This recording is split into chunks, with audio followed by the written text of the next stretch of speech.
ദേവു എവിടെയായിരുന്നു? എനിക്കറിയത്തില്ല. അച്ഛനൊപ്പം ഞാൻ കണ്ടില്ലല്ലോ. നീ അല്ലേ പറഞ്ഞ അച്ഛയുടെ കൂടെ ഉണ്ടെന്ന്? നീ എന്നിട്ട് എന്തി ഒന്ന് കാണിച്ചു തന്നെ അമ്മേനെ. ഉണ്ടായിരുന്നു. അപ്പൊ പിന്നെ എന്തിയ കുഞ്ഞെന്തിയെ? ഒരിടത്തും ഇല്ല. ദേവു അന്നേരം എവിടെയായിരുന്നു ഈ ഫോട്ടോയൊക്കെ അച്ഛയമ്മ എടുത്തപ്പോ?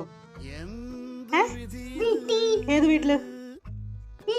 വീട്ടിൽ ഇരിക്കുക. സങ്കടമുണ്ടോ? നീ നോക്ക്. A few moments later.